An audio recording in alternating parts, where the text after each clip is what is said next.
Hi, I'm Dr. Kyla, paediatric dietitian, fussy eating specialist and mum of two. I'm the founder of the online Mealtimes memberships that help parents just like you experience a confident and guilt-free way of feeding children. I'm also a business owner, a hot cross bun lover, and my superpower is finding things that you cannot live without. In this podcast, I'm talking about feeding your family, along with a random selection of topics that tickle my fancy. Welcome to Mealtimes with Dr. Kyla. Hello and welcome back to the Mealtimes with Dr. Kyla podcast. It has been a hot minute between podcast episodes, but I am delighted to be back behind the microphone. And today I'm talking to an incredible guest, the guru of all allergy dietitians, Ingrid Roche from Advanced Dietitians Group. Today she's deep diving FPIES with me, so food protein-induced enterocolitis syndrome. This is a reasonably rare type of food allergy, but something that is really important to know about and something that unfortunately isn't well explained in the world out there. So if this is something you're experiencing, I think you'll find this chat really reassuring, and I am super thrilled to have Ingrid on the podcast. Welcome to the podcast, Ingrid. Thanks, Dr. Kyla. I'm happy to be here. I am so excited to have you here. I feel like I could have you on for 3,000 different allergy kind of related topics. So hopefully the people will speak with their ears and we get you back for something else as well. Hopefully, yeah. Bring it up. All right, I'm going to read you a question that was asked in my Baby Mealtimes member group, and I want you to think about your response. So, hi all, I'm just back from hospital as my little one, who's 8 months old, was vomiting non-stop today. Doctors think it's a virus, which it may be, but I'm also suspicious it might be egg-related, as this happened exactly the same a few weeks ago. Both times he had egg, the vomiting started 3 hours later after his nap. Big coincidence, or could it be a virus again? As an allergy dietitian, Ingrid, what is your first thought on that? Well, because I often always have an allergy hat on, I would think that mum's concerns are very valid. And this is often how we see sort of gastrointestinal allergies like FPIES present. You often get a common food that the baby's eaten before they have these reactions, and the fact that it was 3 hours later, I would be suspicious of FPIES.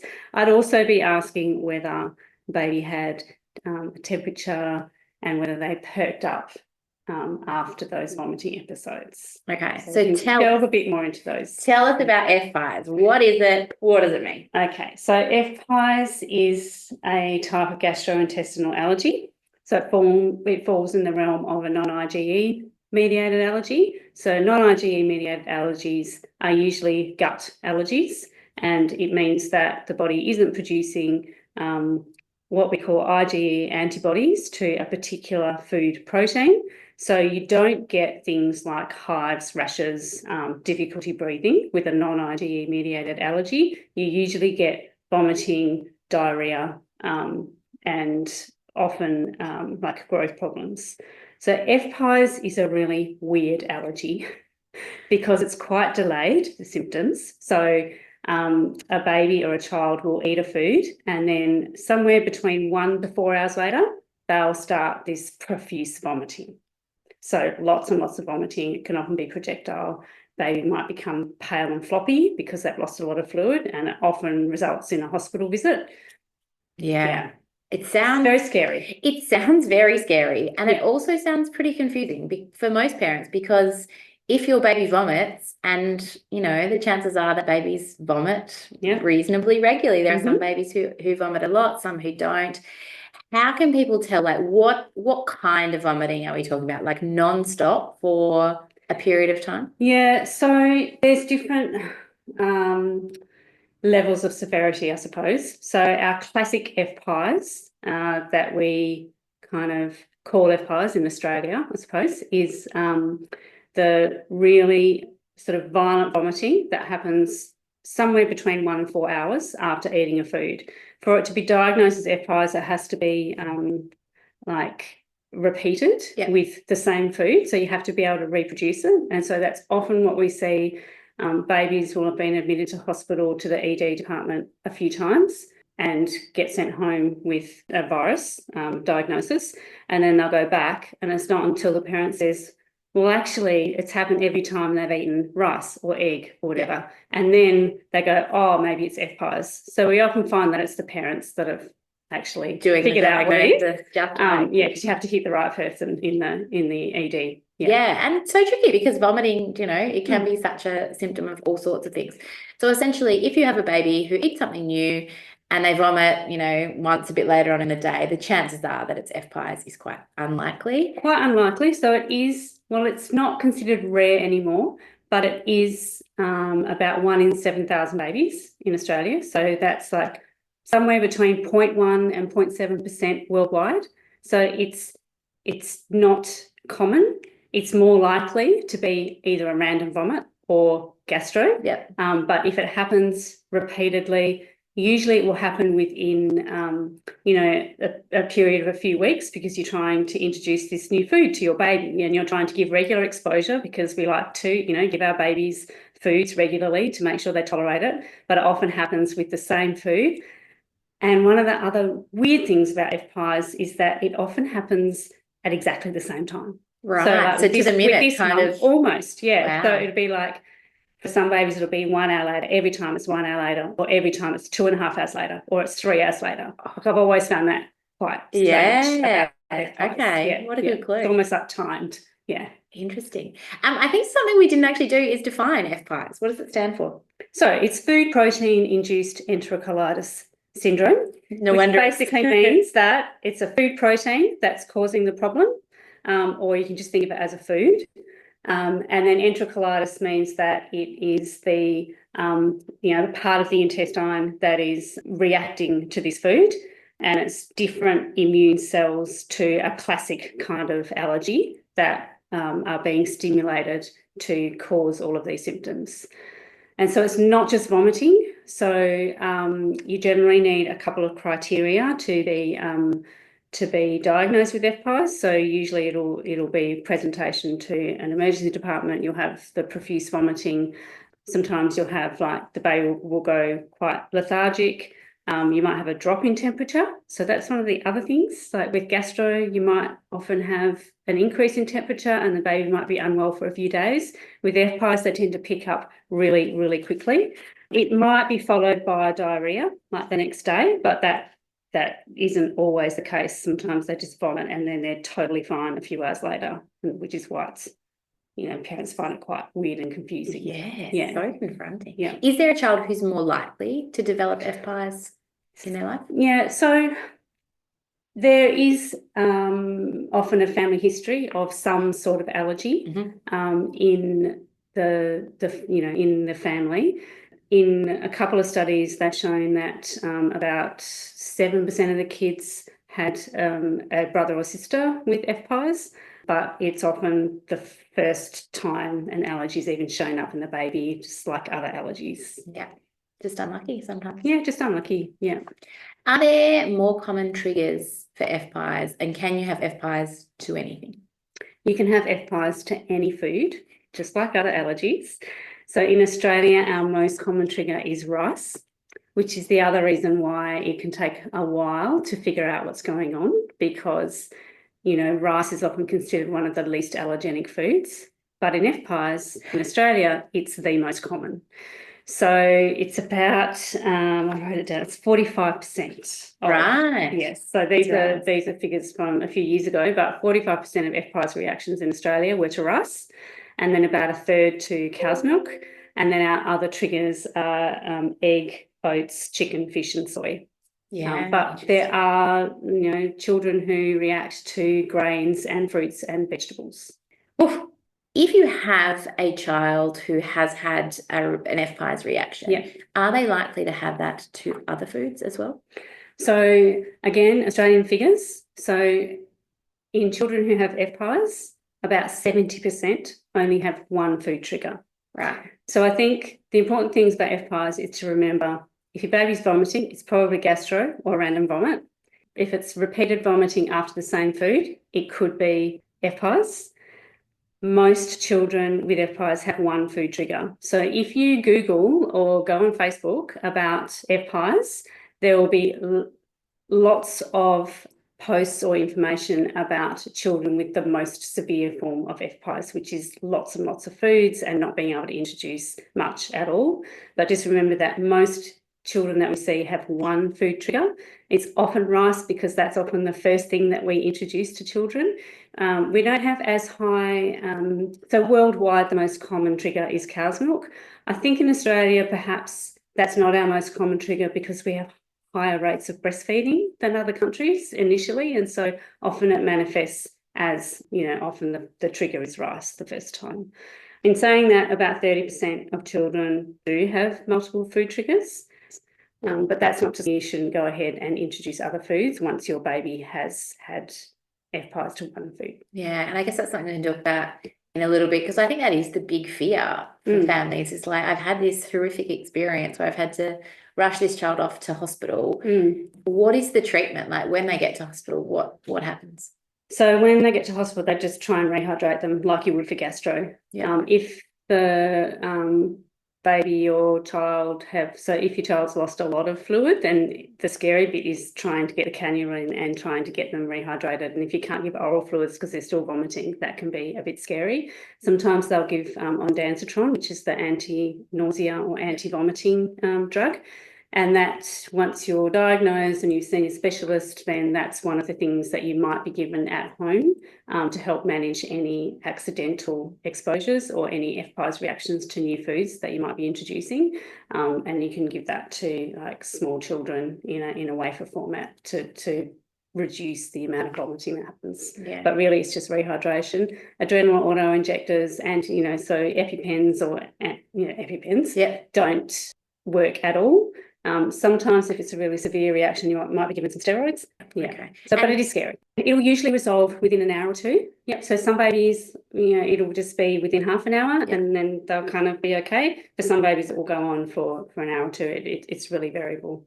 Yeah. And if that child is suspected of having FPIES, where are they directed to next? So an immunologist. Yeah. So they still need to go and see an allergy specialist or an immunologist. Preferably one that specialises in babies and paediatrics. So they also need to obviously rule out other things that are going on when they're, in the ED department. So you need to make sure there's nothing, wrong with their gut or anything like that once you've established that it is a food trigger. So the immunologist will take the clinical history and check that it's sort of a reproducible reaction and that the vomiting is happening after specific foods and it's happened more than once. So you wouldn't really diagnose FPIES on one exposure unless it's extremely severe and it's very clear that it was, particularly if it's rice. Yeah. So an immunologist will probably still do skin prick testing because there's a very small number of children who will have a positive skin prick test to that food, and some children will go on and develop that more sort of classic food allergy, but it's not common. Okay. And do you, as a dietitian specialising in allergies, see these kids in your clinic, the FPIES kids? We definitely see them in our clinic. Excellent. One of the things about FPIES is that because you have such a stressful time with those reactions and trying to figure out what's going on, and it can be quite a scary thing to see your baby do that, is it can be very worrying and scary to keep introducing foods to your baby, and having some guidance about which foods are safer or less likely to cause reactions can be good. The other thing that's come through in some of the studies is that when you look at parents of children with allergies, parents of children with FPIES have higher levels of anxiety around feeding their children than parents with your classic kind of allergies. Yeah, so it's more worrying, and it can change your behaviour around introducing foods. Yes. So it's it's hard. There are definitely some questions in our member group around this, and maybe we can touch on some of these now. Yep. Are there foods that are generally safer than others for babies who have had an FPIES reaction? So if we remember that most babies have FPIES to one food, so if you have if your baby has a reaction to chicken, you'd avoid all other poultry. If your baby has FPIES to cow's milk or soy, then you would avoid, so if you have FPIES to cow's milk, you'd avoid soy. If you have FPIES to soy, you'd avoid cow's milk. And then if your baby has had an FPIES reaction to a fruit or a vegetable, then that baby is more likely to have multiple food allergies. So what we do there is we take a really careful history, and we have there are foods that have not been reported as much in the studies to be FPIES triggers, and we kind of go with families of foods as well. So, if your baby's reacted to a certain vegetable or a certain fruit, we start with a fruit or vegetable from a different family of fruits or vegetables as a safer option. Yeah, that makes sense. And obviously something that you need to work through with somebody who understands all of those foods and your baby and their history and your family's history. Yeah. And not all of it is in the studies, and so a lot of it we go on, that sort of clinical I suppose, and seeing what's worked for other families, and not going too fast. So you need to build your confidence. That's the thing that we really work with families, is choosing foods that we are very confident are going to be safe foods, so we can build a base diet with that child, and then go on from there to build everyone's confidence with food. Makes sense. Do you suggest that families introduce one new food at a time at that stage? In the early stages, just after an FPIES reaction, definitely. Yeah. One food at a time. As you introduce, because remember, most babies have FPIES to one food. But you want to make sure that your baby isn't in the, more than one food category. So we get in foods one by one. And once we've built a family of foods, so you've introduced something from each food group, then we might be a bit more confident with being able to introduce, a couple of veggies at once or a couple of fruits at once. Yeah, that makes sense. Do you include the common allergens in those foods that you're introducing generally, or are you waiting on those? No, we introduce them. Yeah. So if you've, remember the foods that I said were common triggers. So rice, so obviously cow's milk and soy, pretty common. Egg is pretty common allergen to react to in an IgE sense. But the other foods, so rice, chicken, and then some of the fruits and vegetables, like really uncommon foods in terms of what we think of as allergies. So the common allergens tend to not be as common triggers for FPIES. Yeah. So we get wheat in, we get all the nuts in, we shouldn't say get in.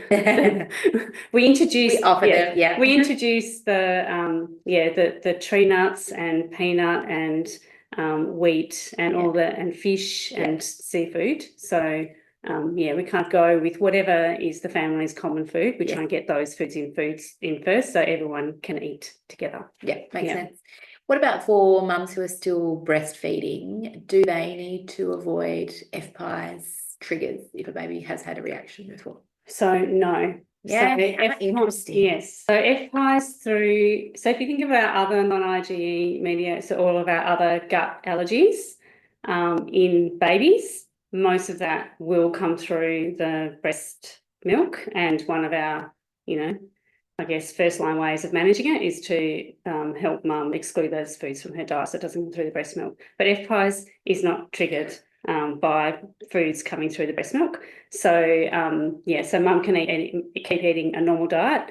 I think in all the years I've been seeing babies with FPIES, I've only ever seen one that's reacted through breast milk. Yeah, and that was cow's milk. We don't see as much cow's milk here anyway. So interesting. And one of the other questions in our group was around food labelling and FPIES for products that say, for example, may be present and contain an FPIES trigger for that child. Is that something that families generally need to avoid? So usually with FPIES, you usually need a bigger dose to get a reaction. Yep. So while I don't really like to say that you should eat products with warning statements for FPIES, the amount that's going to be in there is unlikely to be enough to trigger a reaction. Yeah, that makes a lot of sense. Yeah.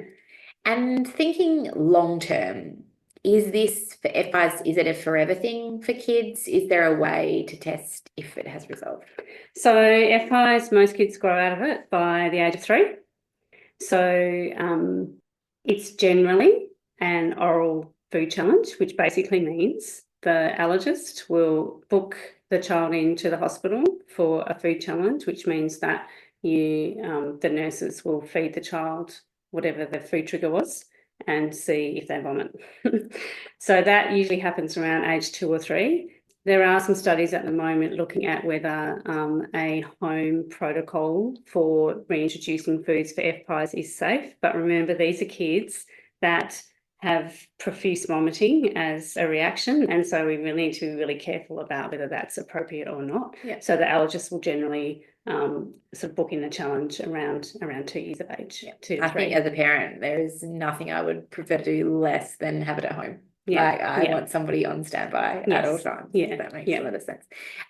Is it long-term for some people?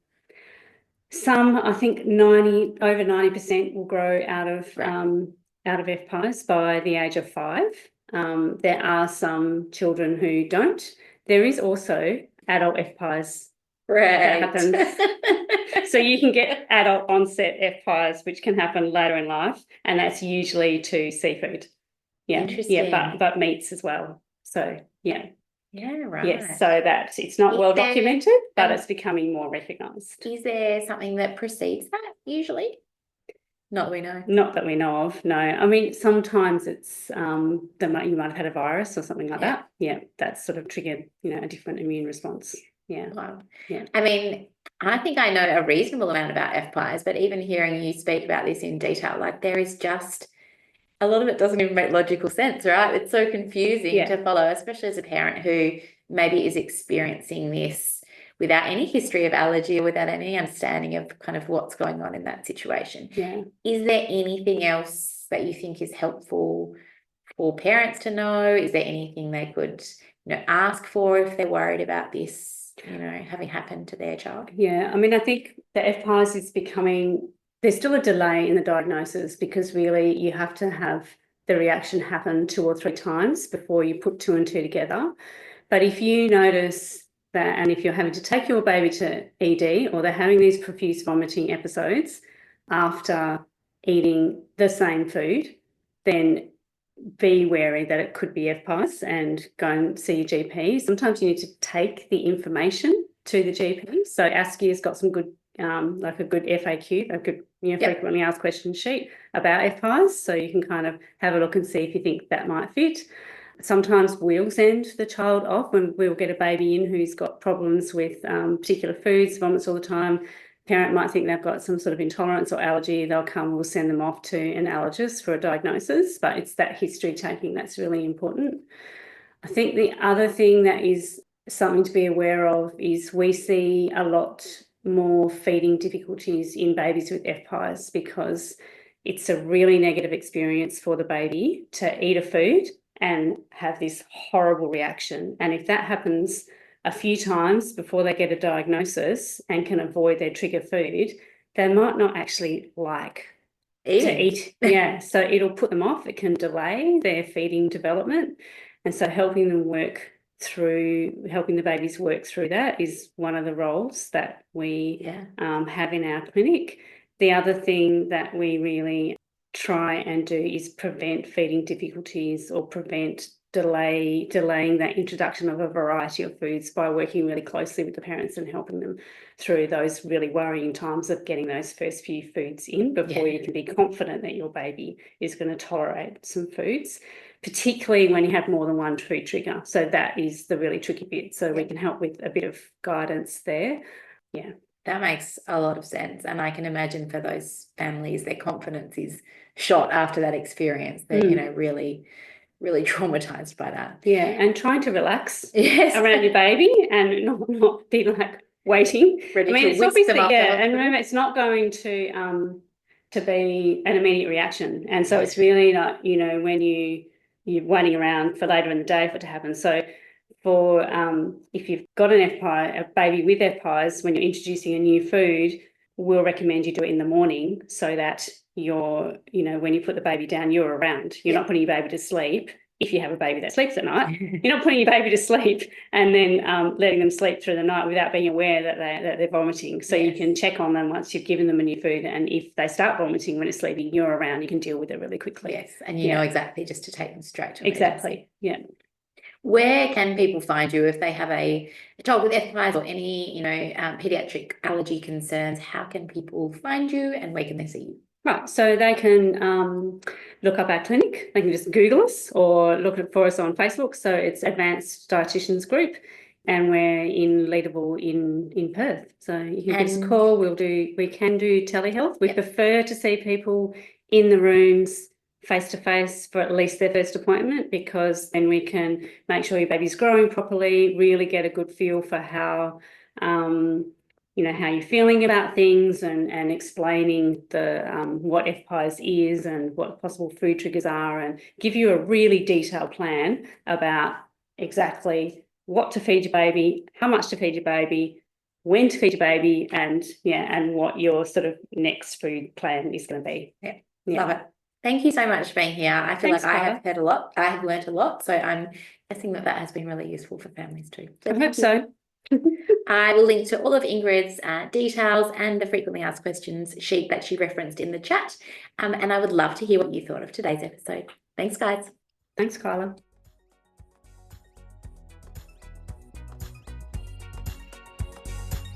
A huge thanks for tuning in and listening to my podcast. This is all brand new for me, so I'd love to hear your feedback. Give me a review or send me a DM. I'd love to hear your thoughts.